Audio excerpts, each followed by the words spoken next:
মৰমৰ ছাত্ৰ ছাত্ৰীসকল মোৰ ক্লাছলৈ স্বাগতম। আজি তোমালোকৰ অধ্যায় 7 নিয়ন্ত্ৰণ আৰু সমন্বয়ৰ ভিতৰুৱা প্ৰশ্ন আৰু লাষ্ট 10 ইয়াৰ্ছত চোৱা তোমালোকে যদি ইয়াতে কোশ্চেন বেংক যিহেতু আছে তোমালোকে চাই লবা লাষ্ট 10 ইয়াৰ্ছত এইটো তোমালোকৰ চেপ্টাৰৰ পৰা এটা দুটা প্ৰশ্নৰ বাহিৰে বাকিবিলাক এটাও কমন হোৱা নাই, ঠিক আছে। এটা দুটা প্ৰশ্নৰ বাহিৰে বাকি যিমান কোশ্চেন আহিছে তোমালোকৰ এটাও কমন হোৱা নাই। ইয়াৰ পৰা তোমালোকৰ মই ইয়াৰ ভিতৰত গোটেই কেইটা সলিউশন কৰি দিছো, ঠিক আছে। তোমালোকে ভিডিওটো শেষলৈকে চাই থাকিবা। সো প্ৰথমতে তোমালোকৰ নিয়ন্ত্ৰণ আৰু সমন্বয় সংবেদী স্নায়ুকক। সংবেদী স্নায়ুকক মানে কি বাহ্যিক পৰিবেশৰ সকলো বাৰ্তা বা উত্তেজনাসমূহ মানে বাহিৰৰ পৰিবেশৰ অনুভৱ কৰিবলৈ আমাৰ দেহত এবিধ বিশেষ কোষ থাকে। ইয়াক সংবেদী স্নায়ুকক বোলে, মানে আমাক খবৰ বাৰ্তা দিয়ে। সংবেদ মানে কি তোমালোকৰ খবৰ দিয়ে, ঠিক আছে। অন্তঃকৰ্ণ, নাক, জিভা, ঠিক আছে, তোমালোকৰ চকু এইবিলাক কি কব তোমালোকৰ সংবেদী স্নায়ুকক, মানে তোমালোকক খবৰ দিব। নাকে কি কৰে গন্ধ শুঙে, জিভা তোমালোকৰ হাত সোৱাদটো কেনেকুৱা, আৰু চকুৰে আমি চাব পাৰো। নেক্সট তোমালোকৰ 2015 আহিছে দুই ধৰণৰ স্নায়ু প্ৰবৰ্ধৰ নাম লিখা। তেনেহলে কি হব, এটা হল একশন, এটা হল ডেন্টাডাইট, ঠিক আছে। তোমালোকে মনত ৰাখিবা, ইম্পৰ্টেন্ট এমসিকিউৰ কাৰণে তোমালোকৰ ইম্পৰ্টেন্ট হয়তো। নেক্সট একশনৰ কাম কি, ই দীঘল সূতা সদৃশ স্নায়ু কোষৰ অংশটোৱে দেশ কোষৰ পৰা কাৰ্যকৰী অংগ বা মস্তিষ্কলৈ স্নায়ু প্ৰেৰণ কঢ়িয়াই নিয়া। মানে তোমালোকৰ ইয়াতে মই অলপ আৰু বুজাই দিছো। তোমালোকৰ কি হয় স্নায়ুতন্ত্ৰত ডেন্টাইটত কি হয় তোমালোকৰ সংবেদ বা খবৰটো সৃষ্টি হয় আৰু স্নায়ু কোষত শেষ হৈ অন্তিমত কি কৰে মস্তিষ্কলৈ পঠাই দিয়া হয়, ঠিক আছে। ডেন্টাডাইটত খবৰটো সৃষ্টি হয় আৰু একশনৰ মাজেৰে পাৰ হৈ অন্তিম প্ৰান্তত মস্তিষ্কলৈ প্ৰেৰণ কৰা হয়, ঠিক আছে। তোমালোকৰ ডেন্টাডাইট কি হ'ব, ডেন্টাডাইট বোৰ নিকটৱৰ্তী কোষৰ পৰা স্নায়ু বাৰ্তা বা উদ্দীপনা সংগ্ৰহ কৰে, মানে ইয়াতে তোমালোকৰ বাৰ্তাবিলাক সৃষ্টি হয়। Next question সাইনেপেজ। সাইনেপেজ কি, সহজ ভাষাত যদি বুজিব খোজা তেনেহলে ডেন্টাডাইট আৰু একশনৰ মাজৰ অংশটোক স্নায়ুপেজ বুলি কোৱা হয়। এটা স্নায়ু কোষৰ একশন আৰু ইয়াৰ নিকটৱৰ্তী কোষৰ ডেন্টাইটৰ মাজৰ পথক স্নায়ু পজ বোলে, ঠিক আছে। এইবিলাক তোমালোকৰ নাহে কিন্তু এমসিকিউৰ কাৰণে ইম্পৰ্টেন্ট। স্নায়ুপেজ কি তোমালোকৰ একশন আৰু ডেন্টাইটৰ মাজৰ ঠাই বা পথ। নেক্সট আৰু এটা নোটস লিখি দিছো যে স্নায়ু কলাবোৰ স্নায়ু কোষৰ বা নিউৰনৰ দ্বাৰা গঠিত। এইটো তোমালোকৰ ইম্পৰ্টেন্ট যে স্নায়ু কলাবোৰ কিহৰে গঠিত, নিউৰনেৰ দ্বাৰা গঠিত বা স্নায়ু কোষৰ দ্বাৰা গঠিত হ'ব। নেক্সট কি 2017 আহিছিল যে দুই প্ৰকাৰৰ প্ৰান্তীয় স্নায়ু কি, এটা হ'ব ক্ৰেনিয়েল স্নায়ু আৰু এটা হ'ব মেৰুৰজ্জু হ'ব। দুই প্ৰকাৰৰ প্ৰান্তীয় স্নায়ু মানে একেবাৰে শেষ প্ৰান্তৰ সেইবিলাকৰ নাম কি হ'ব ক্ৰাইনেল স্নায়ু নামবিলাক অলপ টান হৈ আছে, আৰু মেৰুৰজ্জু। নেক্সট তোমালোকৰ চোৱা নেক্সট কোৱেশ্চনটো সাইনেপেজ কি, স্নায়ু প্ৰবাহ কেনেকৈ সাইনেপেজৰ মাজেৰে পাৰ হয়, ঠিক আছে। 2 মাৰ্কৰ কাৰণে আহিছে। চোৱা স্নায়ুপেজ কি অলপ আগতে মই লিখি দিছো ডেফিনেশনটো, ঠিক আছে। তোমালোকে এইটো লাইন লিখিবা, মই ইয়াতে আকৌ লিখা নাই হ'ব। স্নায়ুপেজ কি ইয়াৰ পৰা তোমালোকে লিখি লবা হ'ব। নেক্সট তোমালোকে লিখিবা স্নায়ু প্ৰবাহ কেনেকৈ সাইনেপেজৰ মাজেৰে পাৰ হয়, ঠিক আছে। এটা এনসাৰটো হ'ব এটা স্নায়ু কোষৰ একশন আৰু ডেন্টাডাইটৰ মাজত স্নায়ুপজৰ মাজেৰে আনটো কোষলৈ বাৰ্তা প্ৰেৰণ কৰে বা স্নায়ু প্ৰবাহ হয়। বাৰ্তা প্ৰেৰণ কৰে বা স্নায়ু প্ৰবাহ হয়, ঠিক আছে।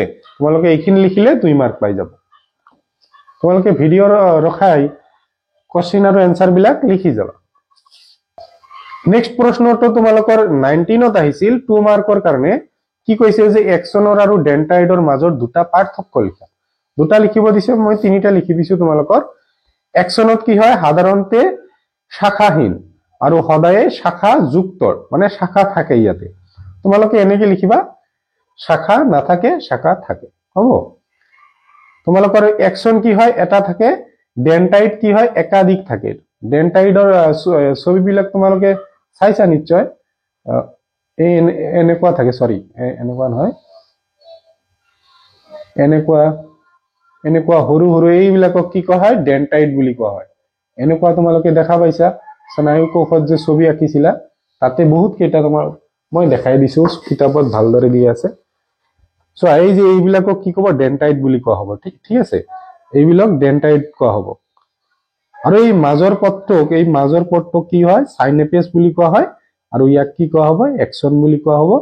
কোষ কেন্দ্ৰ, কোষ দেহ। নেক্সট কি হয় একশন বিলাক দীঘল থাকে আৰু ডেন্টাইড বিলাক কি হয় চুটি হয়। নেক্সট প্ৰশ্ন, প্ৰতিধ্বনুৰ এটা বৰ্ণনা দিয়া। তোমালোকৰ 22 আহিছে 2 মাৰ্কৰ কাৰণে। যিবোৰ স্নায়ু তাপ সংবেদক সেইবোৰ স্নায়ু সঞ্চালন হ'ব। সঞ্চালন কৰা স্নায়ুৰ লগত সংযোগ হৈ থাকিব লাগিব আৰু সংকেত গম পোৱা আৰু সঁহাৰি জনোৱা কাৰ্যটো সোনকালে সমাধা হ'ব লাগিব। এই ধৰণৰ সংযোগক প্ৰতিধ্বনু বলা হয়। তোমালোকৰ 2 মাৰ্ক পাই যাবা, 22 আহিছিল। নেক্সট ইয়াতে আৰু এটা প্ৰশ্ন আহিছে 2017ত, যে প্ৰতিক্ৰিয়া কি, প্ৰাণীৰ প্ৰতিধ্বনু কিয় সৃষ্টি হয়, প্ৰতিধ্বনুৰ বিভিন্ন উপাদানসমূহৰ নাম লিখা। ঠিক আছে, এইটো তোমালোকৰ 3 মাৰ্কৰ কাৰণে আহিছিল।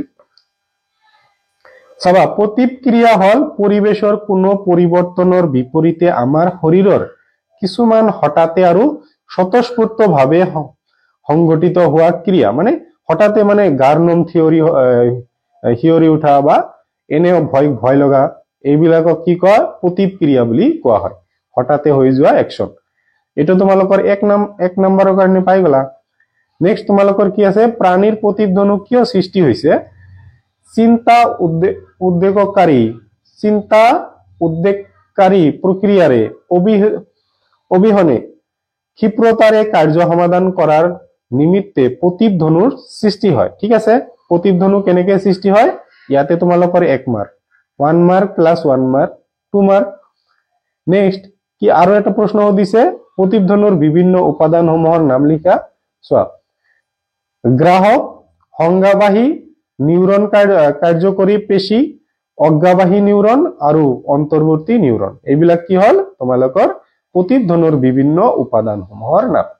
হ'ব, এইখিনি লিখিলে তোমালোকৰ 3 মাৰ্ক। মানে কোৱেশ্চনটো মাৰ্কটো কেনেকুৱা আছিল 1 + 1 + 1 এনেকুৱা আছিল। প্ৰথমতে প্ৰতিক্ৰিয়া কি হেতু সুধিছে, প্ৰতিক্ৰিয়া কি তোমালোকৰ এইখিনি। নেক্সট চিন্তা উদ্বেগকাৰী প্ৰক্ৰিয়া, মানে তোমালোকৰ প্ৰতিধ্বনু কেনেকে সৃষ্টি হয়, এটো হল ইয়াৰ পৰা লৈ ইয়াৰ ইখিনিলৈকে, আৰু শেষত হৈছে প্ৰতিধ্বনুৰ উপাদানসমূহ, তোমালোকৰ এই লাষ্ট দুটা লাইন। হ'ব, নেক্সট প্ৰশ্নত সুধিছে, আমাৰ দেহত স্নায়ু প্ৰেৰণা কেনেদৰে প্ৰবাহিত হয়। এইটো তোমালোকৰ কিমান আছে 2 মাৰ্কৰ কাৰণে আহিছিল 18ত। চাবা, আমাৰ দেহত সংবেদী স্নায়ু কোষ থাকে, মানে সংবেদী স্নায়ু কোষ থাকে তোমালোকৰ নাক, কাণ, জিভা, চকু, এইবিলাকক কি কোৱা হয় সংবেদী স্নায়ু কোষ বুলি কোৱা হ'ব, স্নায়ুতন্ত্ৰ বুলি কোৱা হ'ব, বা স্নায়ু অংগ বুলি কোৱা হ'ব, বা স্নায়ু গ্ৰাহী বুলিও ক'ব পাৰা তোমালোকে।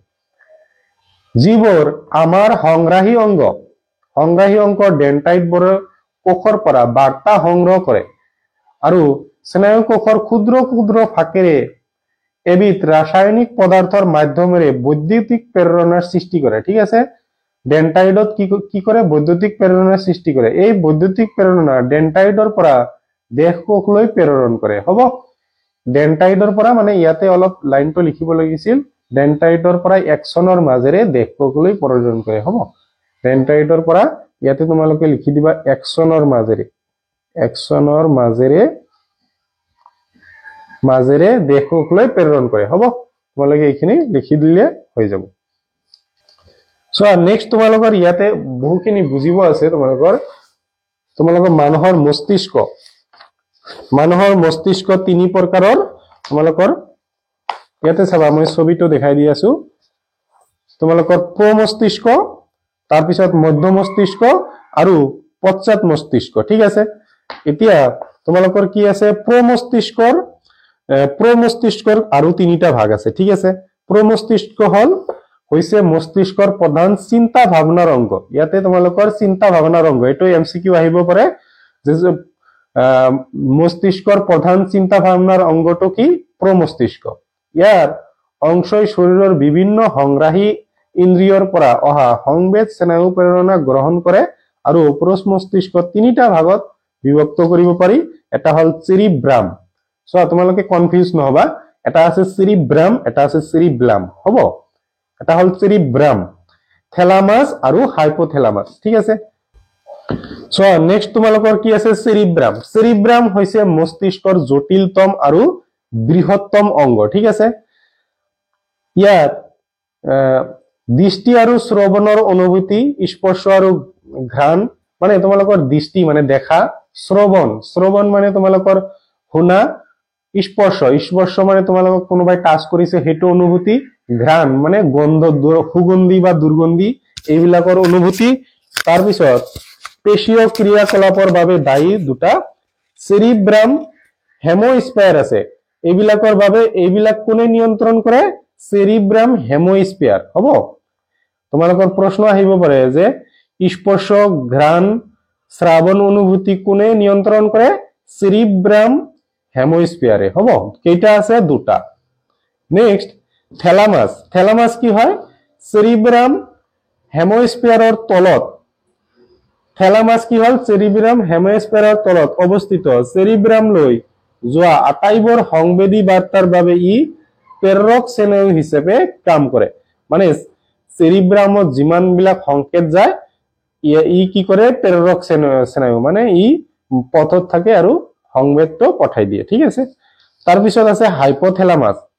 হাইপোথেলামাছত অৱস্থিত এক ক্ষুদ্ৰ এলেকা, ইয়াৰ কাম হৈছে হৃদয় স্পন্দন মানে হাৰ্টবিট, ৰক্তচাপ, তাৰপিছত ভোক, পিয়লা আৰু ক্লিন। ইয়াতে তোমালোকে ক্লিন মানে কি বুজাইছে? ইমোশন, মানে তোমালোকৰ ইমোশনটো বুজি পোৱা, নিয়ন্ত্ৰণ কৰে। আৰু ইয়াতে তোমালোকৰ কি হয়?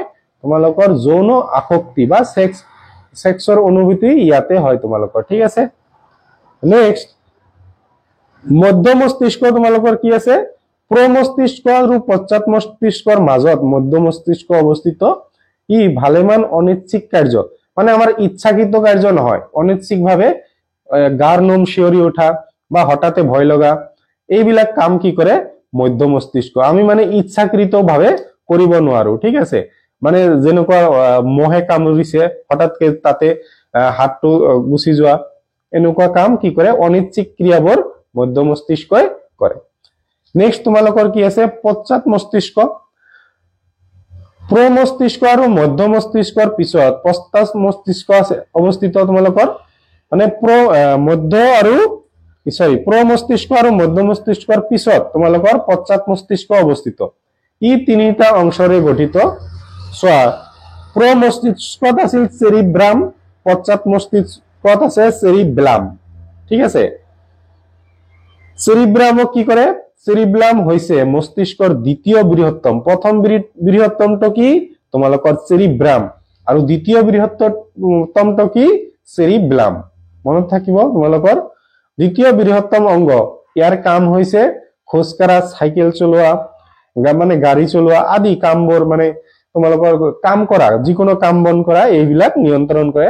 এই সকলোবোৰ ঐচ্ছিক কাৰ্য, তোমালোকে মানে যিবিলাক ইচ্ছাকৃত ভাৱে কৰিব খোজা, যিটো কাম তোমালোকে ইচ্ছাকৃত ভাৱে কৰিব খোজা সেইবিলাক কামে কোনে সমাধান কৰে? চেৰিব্লামে, হ'ব। ইহঁতৰ শৰীৰৰ ভংগিমা আৰু সমতা নিয়ন্ত্ৰণ কৰে। নেক্সট তোমালোকক দিয়া আছে পনছে চেৰিব্লাম, মেডুলা অবলাংতা আৰু চেৰিব্ৰামৰ সংযোগ কৰে। তোমালোকৰ মেডুলা ইয়াৰ পিছত পাবা, মানে তোমালোকৰ চেৰিব্লাম আৰু মেডুলাৰ সংযোগী পথ বুলি ক'ব পাৰা পনছক। ই চেৰিব্লামৰ সন্মুখত আৰু মেডুলা অবলংগতাৰ ওপৰত অৱস্থিত। ই মস্তিষ্ক আৰু স্নায়ুৰজ্জুৰ মাজত যোগসূত্ৰ হিচাপে নিয়ন্ত্ৰণ কৰে, মানে পথ তোমালোকক কলো। ইয়াৰ মস্তিষ্কৰ ওপৰত বহুকেইটা প্ৰশ্ন আছে, মই তলত লিখিছো, তোমালোকক কৈ দিম।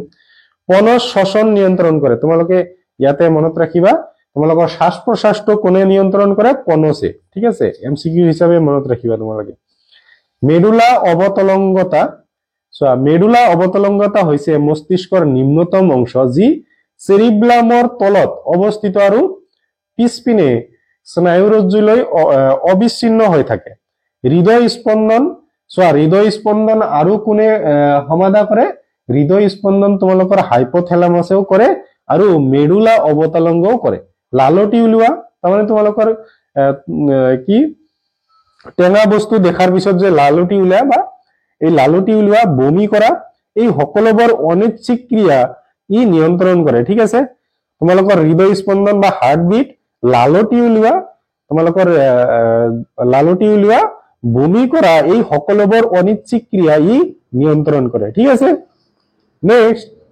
প্ৰান্তীয় স্নায়ু তন্ত্ৰ কাক বোলে ঠিক আছে এটা মই এক্সট্ৰা এটা কোশ্চেন দি দিছো তোমালোকক কেন্দ্ৰীয় স্নায়ুতন্ত্ৰ আৰু দেহৰ বিভিন্ন অংশৰ লগত সংযোগ স্থাপনৰ কাৰণে অন্য এক প্ৰকাৰৰ স্নায়ুতন্ত্ৰ গঠিত হৈছে ইয়াক প্ৰান্তীয় স্নায়ুতন্ত্ৰ বোলা হয় হ'ব এটো তোমালোকে মনত ৰাখিবা আহিব পাৰে নেক্সট প্ৰশ্ন তোমালোকক 20 আহিছিল 3 মাৰ্কৰ কাৰণে আহিছিল ঠিক আছে এটো তোমালোকৰ চিন্তি নহয় 1+2 এনেকৈ আহিছিল চাগে cerebral 1+2 3 এনেকৈ আহিছিল সোয়া মানুহৰ মস্তিষ্কৰ অংগসমূহৰ নাম লিখা প্ৰথমতে নাম লিখিব দিছে চেৰিব্লামৰ দ্বাৰা নিয়ন্ত্ৰিত ক্ৰিয়াসমূহ ব্যক্ত কৰা প্ৰথমতে নাম লিখিব দিছে তোমালোকৰ নাম কি হ'ব সোয়া যদি নাম লিখিব দিয়া তোমালোকে লিখি দিবা প্ৰমস্তিষ্ক মধ্য মস্তিষ্ক পশ্চাৎ মস্তিষ্ক ঠিক আছে এইবিলাক আৰু লিখিব নালাগে চেৰিব্ৰাম থেলামাস হাইপোথেলামাস চেৰিব্লাম পনস মেডুলা অবতলংগতা এইবিলাক লিখিব নালাগে হ'ব তোমালোকৰ ইয়াতে 1 মাৰ্কৰ কাৰণে আছে তোমালোকে লিখিবা প্ৰমস্তিষ্ক মধ্য মস্তিষ্ক আৰু পশ্চাৎ মস্তিষ্ক ঠিক আছে মই তোমালোকক ডিটেইলছত লিখি দিছো যদি বেছি 2 মাৰ্কৰ কাৰণে হয় তেতিয়া লিখি দিবা এইবিলাক এতিয়া নেক্সট কি হৈছে তোমালোকৰ চেৰিব্লামৰ দ্বাৰা নিয়ন্ত্ৰিত ক্ৰিয়াসমূহ ব্যক্ত কৰা চেৰিব্লামৰ কাম সমূহ হল খোজ কৰা সাইকেল চলোৱা শৰীৰৰ ভংগিমা আৰু সমতা নিয়ন্ত্ৰণ কৰা ইয়াতে লিখিও দিব পৰা সকলোবোৰ ঐচ্ছিক ক্ৰিয়া সম্পাদন কৰে চেৰিব্লামে ঠিক আছে 20 আহিছিল নেক্সট প্ৰশ্নটো তোমালোকৰ কি আছিল 2 মাৰ্কৰ কাৰণে 1+1 মস্তিষ্কৰ মুখ্য চিন্তা ভাৱনাৰ অংগ কোনটো তোমালোকৰ মস্তিষ্কৰ কি মুখ্য চিন্তা ভাৱনাৰ অংগটো কি প্ৰমস্তিষ্ক যিকোনো গন্ধ কেনেদৰে নিৰ্ণয় কৰিব পৰা যায় সো ঘ্ৰাণ সংগ্ৰাহী মানে তোমালোকৰ যিবিলাক গন্ধ অংগ আছে মানে তোমালোকৰ কাণ সৰি নাকৰ মাজেৰে গন্ধ সংবেদী স্নায়ু ইয়াতে দুইবাৰ হৈছে সংবেদী স্নায়ু প্ৰেৰণা গ্ৰহণ কৰে চেৰিব্ৰামৰ চেৰিব্লাম হেমস্ফাৰে ইয়াক ঘ্ৰাণ অনুভূতি কৰে ঠিক আছে তোমালোকে এনেকৈ লিখিবা ঘ্ৰাণ সংগ্ৰাহী কোষ যেনে নাক ঘ্ৰাণ সংগ্ৰাহী কোষ কি তোমালোকৰ নাকৰ মাজেৰে গন্ধ সংবেদী স্নায়ু প্ৰেৰণ গ্ৰহণ কৰে ঠিক আছে যিবিলাক সংবেদী স্নায়ু আছে এইবিলাক কি কৰে বাৰ্তাটো গ্ৰহণ কৰে চেৰিব্ৰামৰ দুটা চেৰিব্লাম হেমস্ফিয়াৰে ইয়াৰ ঘ্ৰাণ তোমালোকৰ কি হয় কৰে অনুভূতি কৰে তোমালোকে ভিডিও ৰখাই লিখি যাবা নেক্সট প্ৰশ্নটো কি কৈছে প্ৰাণী পেশী কেনেকৈ চালিত হয় যেতিয়া এটা স্নায়ু প্ৰবাহ পেশীয়ে লাভ কৰে তেতিয়া পেশীৰ আঁখবোৰে গতি কৰে ঠিক আছে এনেকৈ তোমালোকৰ প্ৰাণী পেশীয়ে চলিত হয় হ'ব নেক্সট তোমালোকৰ কি দি আছে যে পেশী কোষবোৰে কেনেকৈ গতি কৰে পেশী কোষবোৰে আকৃতি হলনি কৰি গতি কৰে ঠিক আছে মনত ৰাখিবা এইটো কোশ্চেন তোমালোকৰ 20 আহিছে 1 নম্বৰৰ কাৰণে পেশী কোষে কেনেদৰে তাৰ আকৃতি হলনি কৰে পেশী কোষবোৰত এবিধ বিশেষ প্ৰটিন থাকে যেতিয়া ইহতে বৈদ্যুতিক প্ৰবাহ গ্ৰহণ কৰে তেতিয়া ইহতৰ আকৃতি হলনি কৰে হ'ব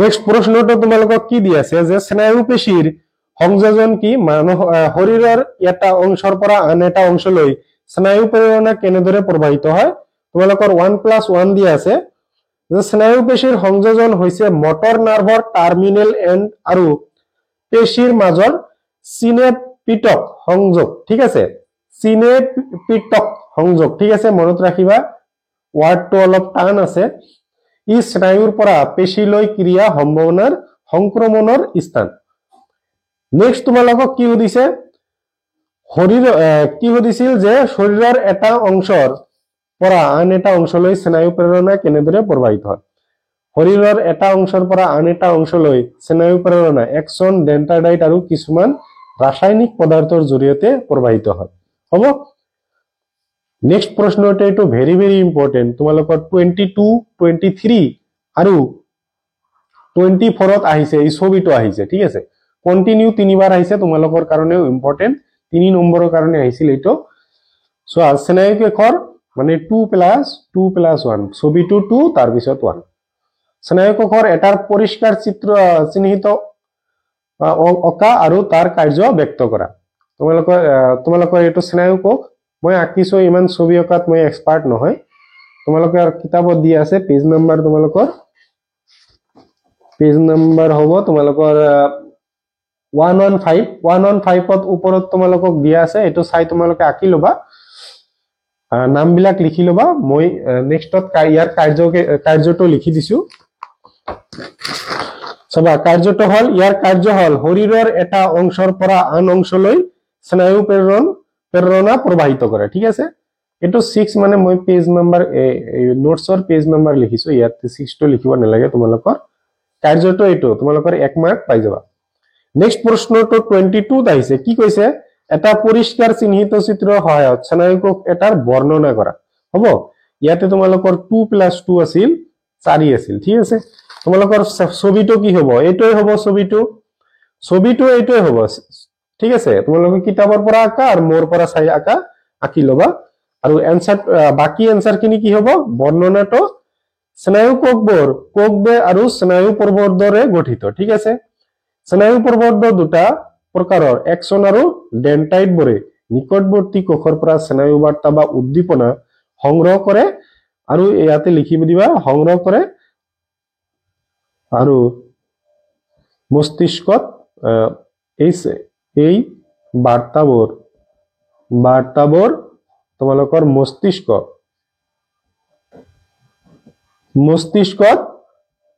প্ৰেৰণা কৰে হ'ব প্ৰেৰণা কৰে এইখিনি লাইন লিখি দিবা হ'ব এইখিনি লিখিলে তোমালোকে 4 নম্বৰ মানে ছবিৰ কাৰণে 2 আৰু ইয়াৰ কাৰণে তোমালোকে 2 পাই যাবা ঠিক আছে নেক্সট 24 তে তোমালোকক চোৱা কোশ্চেনটো অলপ বাকিখিনি ছবিটো তোমালোকক একে বাকিখিনি তোমালোকক কোশ্চেনটো অলপ বেলেগ কৈ দি আছে ছবিটো আঁকিব দিছে বৈদ্যুতিক প্ৰেৰণা কেনেদৰে সৃষ্টি হয় আৰু এই প্ৰেৰণা কোন দিশত গতি কৰে লিখা এই প্ৰেৰণাবোৰ কি কাৰ্য কৰে তোমালোকৰ ইয়াতে তোমালোকৰ কিমান আছিল ইয়াতেও তোমালোকৰ 2 + 1 + 1 আছিল তোমালোকৰ 4 নম্বৰৰ কাৰণে আহিছিল ছবিটো তোমালোকৰ এটোই হ'ব ঠিক আছে এতিয়া এনসাৰ বিলাক চাবা যে স্নায়ু কোষৰ ক্ষুদ্ৰ স্নায়ু ফাঁকৰে এবিধ ৰাসায়নিক পদাৰ্থৰ জৰিয়তে বৈদ্যুতিক প্ৰেৰণাৰ সৃষ্টি কৰে ঠিক আছে এই বৈদ্যুতিক প্ৰেৰণা ডেন্টাইডৰ পৰা দেশ কোষলৈ আৰু পিছত এক্সনৰ মাজেদি ইয়াৰ শেষ প্ৰান্ত আন এটা স্নায়ু কোষলৈ প্ৰেৰণ কৰে বা মস্তিষ্কত প্ৰেৰণ কৰে এটো লিখিব দিব পাৰা আৰু এই প্ৰেৰণাবোৰ কি কাৰ্য কৰে তোমালোকৰ স্নায়ু সংবেদ প্ৰেৰণা কৰে হ'ব এইখিনি এটো 1 মাৰ্কৰ কাৰণে আৰু এটো তোমালোকৰ 1 মাৰ্কৰ কাৰণে ইয়াত অলপ বেছি হৈছে 1 মাৰ্কৰ কাৰণে কি কৰিবা লিখিব লাগিব সো কোশ্চেনটো তোমালোকৰ ছবিটো সেম আহিছে কিন্তু তিনিবাৰত বাকিখিনি বেলেগকে দিয়া আছে বাকি কোশ্চেনটো বেলেগ দিয়া আছে ঠিক আছে তোমালোকে তিনিটা জানি লবা কোনটো বা আহে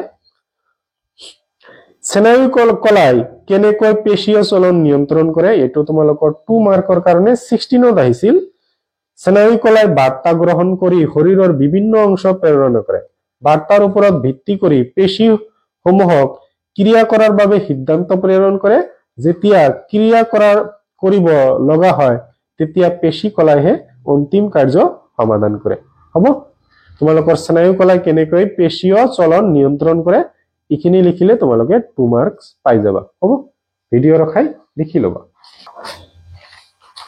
নেক্সট প্ৰশ্নটো চোৱা এইটো প্ৰশ্ন অলপ মানে ঘূৰাই পকাই বহুত বাৰ দিয়া আছে ঠিক আছে নীলাজী বন বা সংবেদনশীল উদ্ভিদ ঠিক আছে নীলাজী বন বা লাজুকী বন বা সংবেদনশীল উদ্ভিদ ইয়াক সংবেদনশীল উদ্ভিদ বুলি কোৱা হয় ঠিক আছে চলন প্ৰক্ৰিয়াত চোৱা কি কৈছে নীলাজী বন বা লাজুকী বনে কেনেকৈ কোশ্চিনত আহিছিল নীলাজী বন ঠিক আছে মই লাজুকী বন এক্সট্ৰা কৰি দিছো কিয় কাৰণ ইয়াৰ আন এটা নাম আৰু তোমালোকে এইটো সংবেদনশীল উদ্ভিদ বুলিও জানি লবা ঠিক আছে কেনেকৈ উদ্দীপনাৰ প্ৰতি সঁহাৰি জনায় চলন প্ৰক্ৰিয়াত উদ্ভিদেও কোষৰ আকাৰ সলনি কৰে উদ্ভিদে কোষত থকা চোৱা প্ৰাণীবিলাকে কি কৰে সলনি কৰে তোমালোকৰ উদ্ভিদও কৰে ঠিক আছে উদ্ভিদে কোষত থকা পানীৰ তাৰতম্যৰ যোগেদি সম্পূৰ্ণ কৰে ফলত কোষবিলাক স্ফুট বা শ্লথ হৈ পৰে আৰু সেইভাবে কোষৰ আকাৰ হাল সলনি হয় তোমালোকৰ এইটো 15ত আহিছিল 2 মাৰ্কৰ কাৰণে মনত ৰাখিবা তোমালোকে নেক্সট তোমালোকৰ এইবিলাক একেবাৰে বহুত ইম্পৰ্টেন্ট হয় এমসিকিউৰ কাৰণে ভালদৰে মনত ৰাখিবা পোহৰানুবেগী চলন মানে উদ্ভিদে পোহৰৰ পিনে যে গতি কৰে হেতু পোহৰৰ প্ৰতিক্ৰিয়া হিচাপে উদ্ভিদৰ একোটা অংশৰ চলনক পোহৰানুবেগী চলন বুলি কোৱা হয় তোমালোকৰ ডেফিনিশন লিখিব আহে কেতিয়াবা নেক্সট ভূকেন্দ্ৰীবেগী চলন উদ্ভিদৰ শিপাবোৰে পৃথিৱীৰ মধ্যাকৰ্ষণিক বলৰ প্ৰতি সঁহাৰি দিয়ে বুলি গণ্য কৰিব পাৰি আৰু ইয়াক ভূকেন্দ্ৰীবেগী চলন আখ্যা দিয়া হয় বা বুলি জনা হয় হ'ব ভূকেন্দ্ৰীবেগী চলন দুটা ভাগত ভগাব পাৰি এটা হল জলানুবেগী আৰু আনটো হল ৰাসায়নিক বেগী চলন জলানুবেগী চলন মানে কি শিপাৰ চলন যদি হাইড্ৰ বা জল বা পানীৰ প্ৰতি হয় তেনে চলনক জলানুবেগী চলন বোলে তোমালোকে এনেকে লিখিবা শিপাৰ চলন পানীৰ প্ৰতি হয় হলে তাক জলানুবেগী চলন বোলে আৰু শিপাৰ চলন যদি কেমৰ অৰ্থ হল ৰস বা ৰাসায়নিক শিপাৰ চলন যদি ৰাসায়নিক হয় তেন্তে ইয়াক ৰাসায়নিক বেগী চলন বুলি কোৱা হয় নেক্সট প্ৰশ্ন সুধিছে যে উদ্ভিদত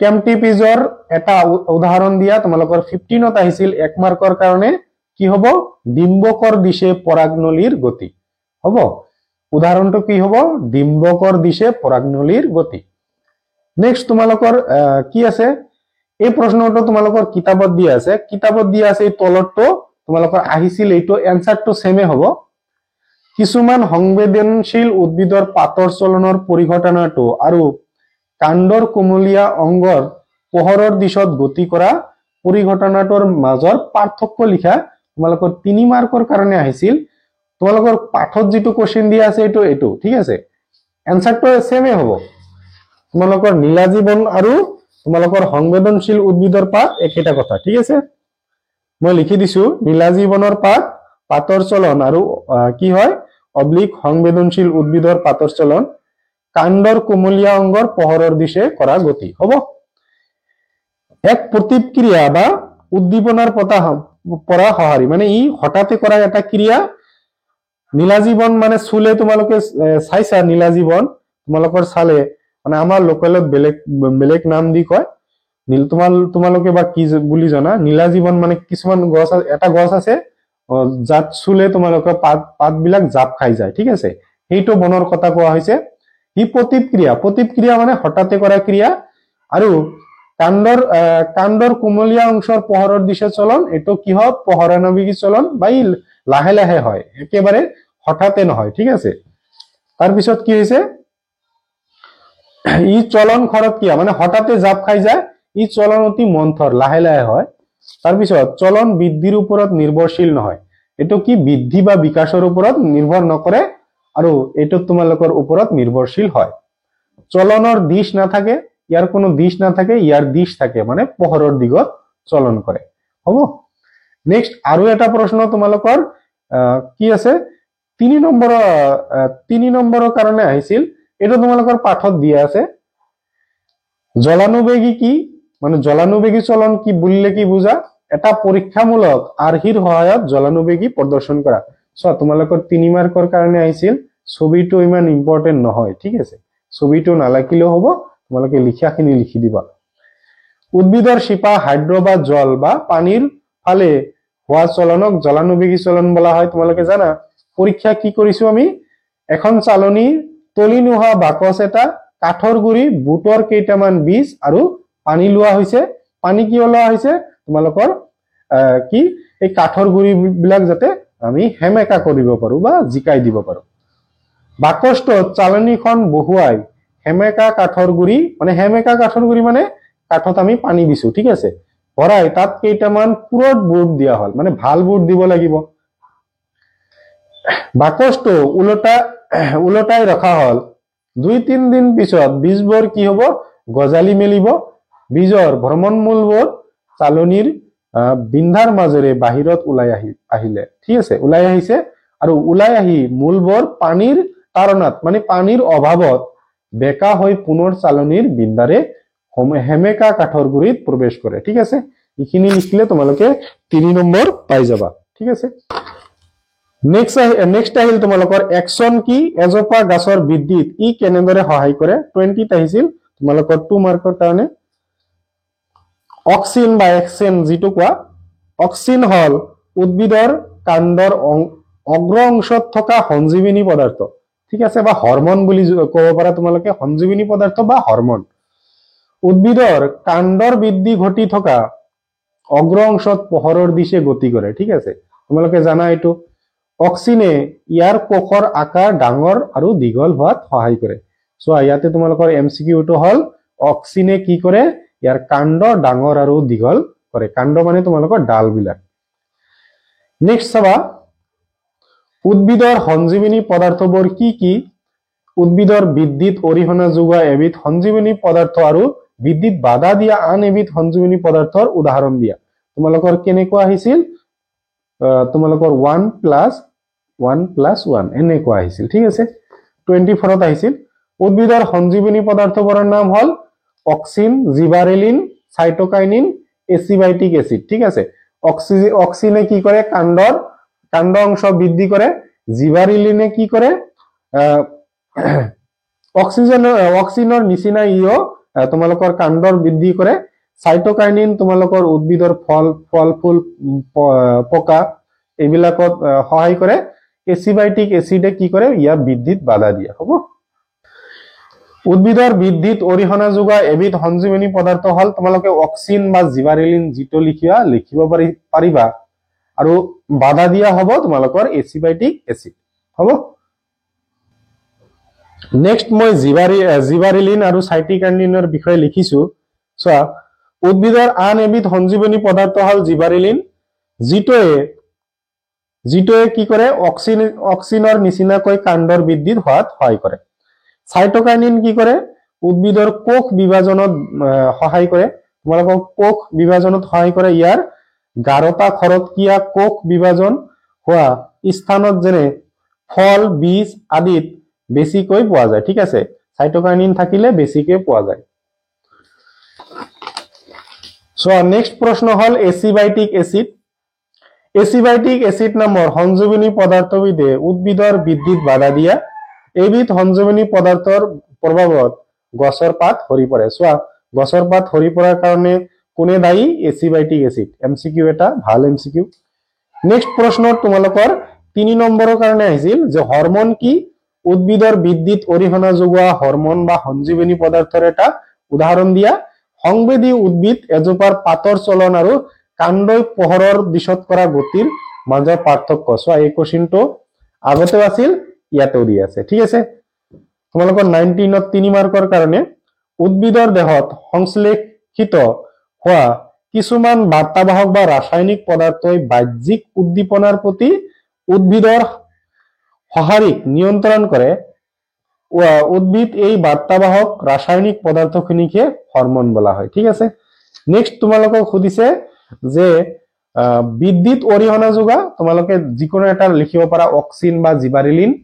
চোৱা, ইয়াতে তোমালোকৰ আছেনে সুধিছে আমাক, কি আছেনে তোমালোকে লিখি দিবা। ইয়াতে মই পাৰ্থক্যটো লিখি দিছো, তোমালোকে জাষ্ট লিখি দিবা আছে, হয় আছে, যিকোনো এটা লিখি দি তোমালোকে আছে বুলি লিখি দিবা, ঠিক আছে। নহলে আছে আগত লিখি দি তাৰপিছত এইটো এটা লিখি দিবা। মই এনেকে লিখিছো, মানে মই তেতিয়া মানে কি কৰিছিলো, লিখিয়ে দিছিলো, এতিয়া তোমালোকক শৰ্ট কৰি দিছো। আছে লিখি যিকোনো এটা উদাহৰণ দিবা, হ'ব? নেক্সট তোমালোকক উদ্ভিদ হৰমন পালো, এতিয়া প্ৰাণী হৰমন কি হয়? প্ৰাণী দেহৰ জীৱন ক্ৰিয়াসমূহৰ স্নায়ুতন্ত্ৰৰ উপৰিও ৰাসায়নিক সমন্বয়ৰ দ্বাৰাও নিয়ন্ত্ৰিত হয়। কিছুমান ৰাসায়নিক পদাৰ্থই শৰীৰৰ বিপাকীয়, এইটো যাৱতীয় কাটি দিয়া, শৰীৰৰ বিপাকীয় ক্ৰিয়া পৰিচালনা আৰু নিয়ন্ত্ৰণ কৰে। এই ৰাসায়নিক পদাৰ্থবোৰক প্ৰাণী হৰমন বলা হয়, ঠিক আছে? ইয়াতে তোমালোকৰ আৰু এটা এমসিকিউ মই দিছো যে তোমালোকৰ এড্ৰিনেলিন হৰমন কোন গ্ৰন্থিয়ে নিহৰণ কৰে? অধিবৃক্ক গ্ৰন্থি, ঠিক আছে? এটো তোমালোকে মনত ৰাখিবা, এমসিকিউ এটা।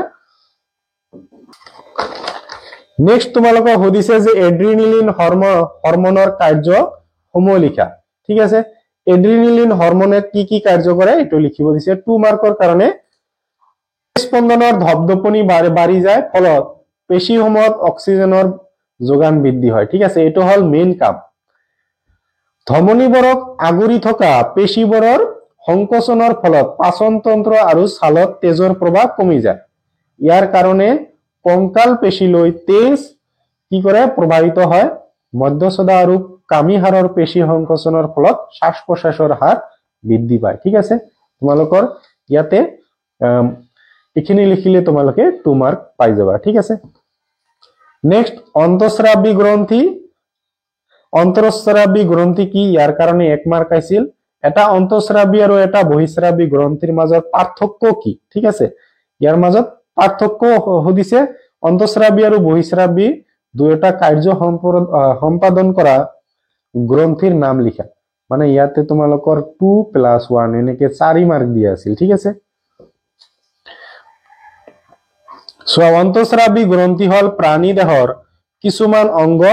এই অংগবোৰে হৰমন প্ৰত্যক্ষভাৱে সংবহন তন্ত্ৰত নিহৰণ কৰে আৰু তেজ তাক নিৰ্দিষ্ট লক্ষ্য কোষলৈ কঢ়িয়াই নিয়ে, ঠিক আছে?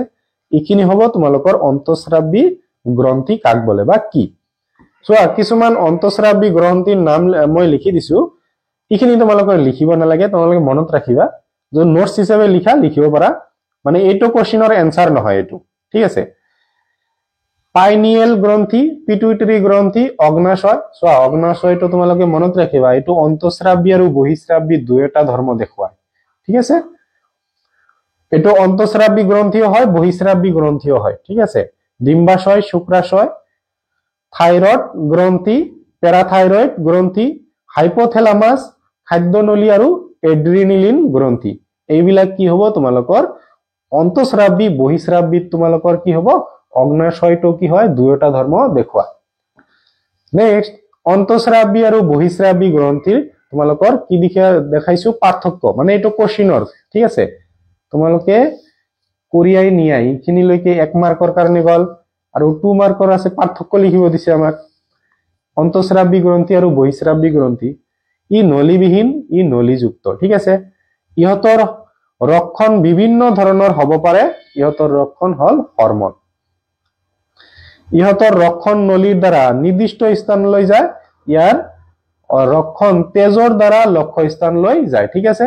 তোমালোকে মনত ৰাখিবা, 2টা লিখিলে হল, 2 মাৰ্কৰ কাৰণে আহিছে। নেক্সট তোমালোকক সুধিছে অন্তঃস্ৰাৱী আৰু বহিঃস্ৰাৱী দুয়োটা কাৰ্য সম্পাদন কৰা গ্ৰন্থিটোৰ নাম কি হ'ব? অগ্নাশয়। আগতে কলো, ইয়াতেও লিখি দিছো, হ'ব? তোমালোকে ভিডিঅ ৰখাই লিখি যাবা। এতিয়া কোশ্চেনটো অলপ আগতে যে কলো অগ্নাশয় কিয় মিশ্ৰ গ্ৰন্থি বুলি কোৱা হয়? মিশ্ৰ গ্ৰন্থি মানে তোমালোকৰ ই অন্তঃস্ৰাৱী আৰু বহিঃস্ৰাৱী দুয়োটা গ্ৰন্থি ধৰ্ম দেখুৱায়, ঠিক আছে?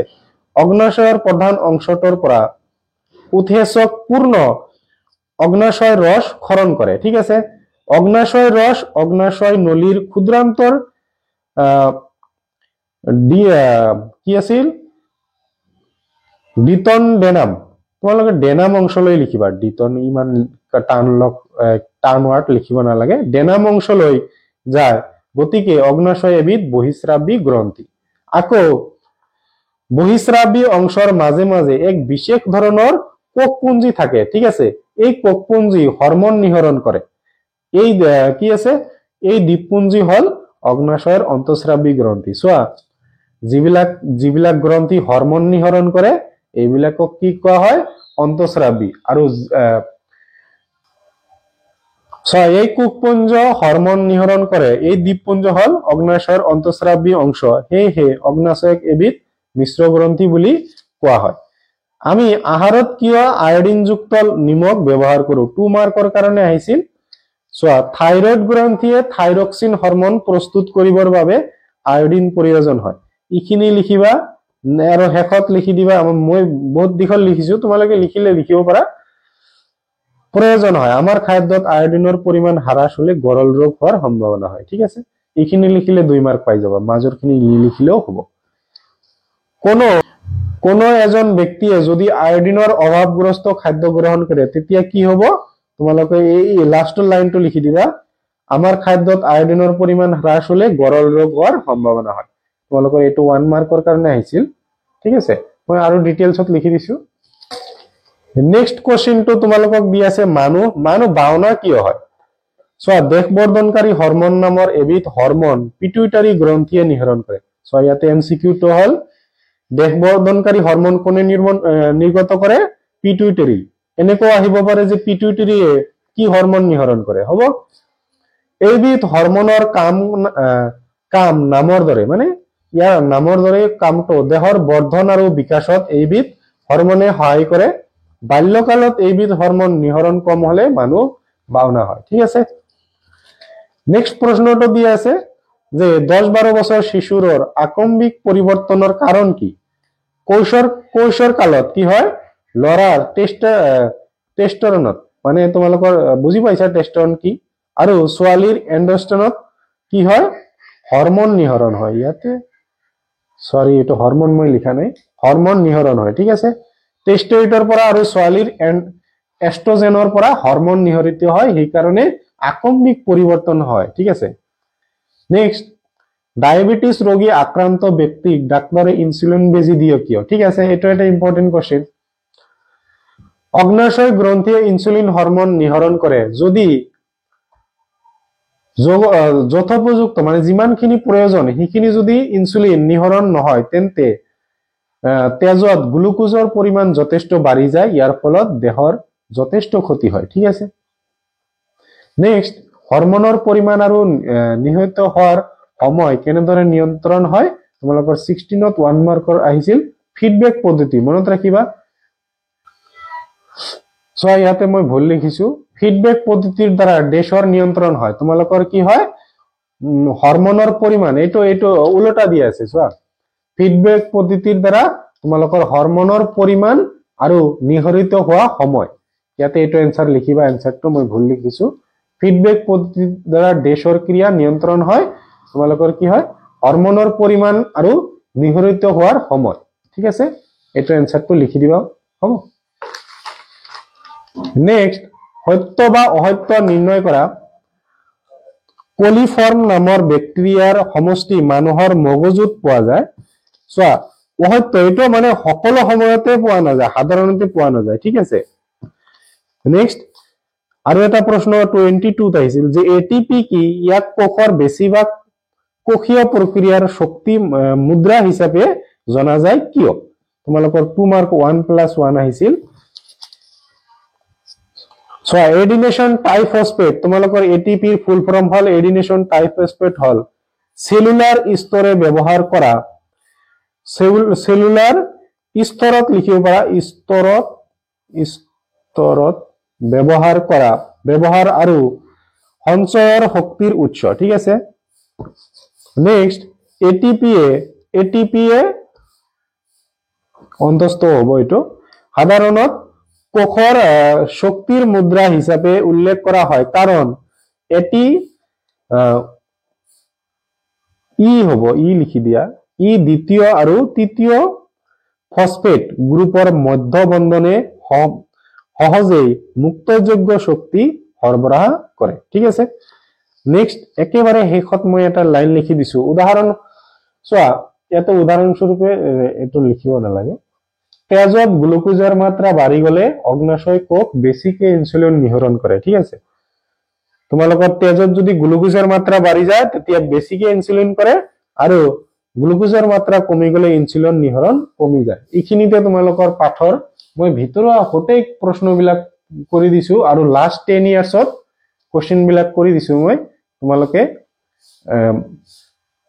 এইখিনি নোটস লিখি লবা ভিডিও ৰখাই ভিডিও চাই ভাল পালে নিজৰ সমনীয়াৰ সৈতে শেয়াৰ দিবা আৰু চেনেলটোত নতুন আহিছা চেনেলটো সাবস্ক্ৰাইব কৰি যাবা তোমালোকৰ মই সিৰিয়ালি যাব খুজিছিলো কিন্তু টিউশনৰ লৰাকেইটাৰ কাৰণে কি হল মানে এইটো নোটস আগতে বনাব লগা হল তোমালোকৰ চেপ্টাৰ 1 ৰ পৰা 3 মই প্লেলিষ্ট বনাই থৈছো সিৰিজ বনোৱা আছে তাৰ পৰা এইবিলাক চাই লবা আৰু এটো চাই লবা মই তোমালোকৰ পৰীক্ষাৰ আগত গোটেইখিনি নোটস কমপ্লিট কৰিম